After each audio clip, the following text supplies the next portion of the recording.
Bonjour, bonsoir et bienvenue sur la chaîne de l'immigration et de l'entrepreneuriat. Si c'est la première fois que tu arrives sur cette chaîne, mon nom est Stéphane Papi.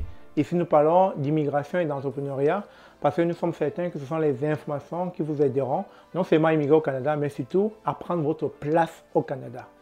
Alors, ce sont des thèmes qui vous intéressent. Je vous invite donc à vous abonner sur cette chaîne.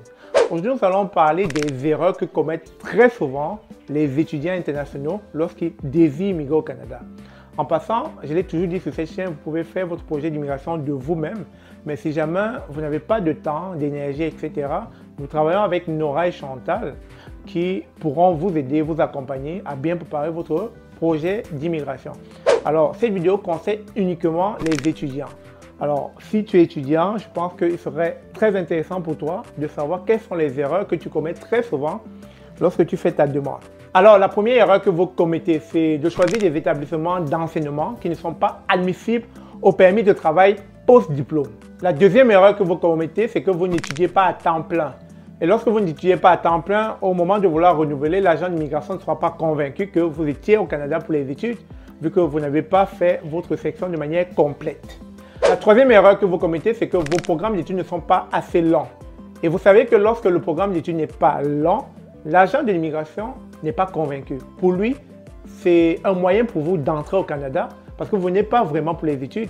Si vous prenez un programme d'études qui dure que 6 mois, qui dure que 8 mois, ce n'est pas assez convaincant pour l'agent d'immigration. Il va falloir prendre des études d'au moins 1 an et demi, 2 ans, 3 ans pour que l'agent puisse se rendre compte qu'effectivement cette personne vient étudier au Canada.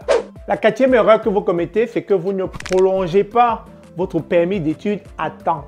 Il y a eu beaucoup de cas durant cette année, l'année précédente, et je dirais encore et encore parce que très souvent, je ne sais pas si c'est l'oubli, je ne sais pas où c'est parce que l'étudiant n'a pas encore ses repères, ils oublient très souvent à l'approche de l'expiration de leur permis d'études de renouveler. Et lorsque vous ne le renouvelez pas à temps, ça devient difficile et là, ça peut vous créer beaucoup de problèmes. En ce moment, prendre un consultant ou un avocat en immigration, ça pourrait vous coûter vraiment cher. La cinquième erreur que vous commettez, c'est que vous ne poursuivez pas de manière active vos cours ou votre programme d'études durant votre séjour au Canada. Ça peut vous laisser des séquelles. La sixième erreur que vous commettez, c'est que vous exercez une activité ou un travail rémunéré durant vos études au Canada, ce qui est fortement interdit. Si vous n'avez pas eu d'autorisation, un permis de travail, lorsque vous avez fait votre demande de permis d'études, vous n'avez pas le droit de travailler au Canada.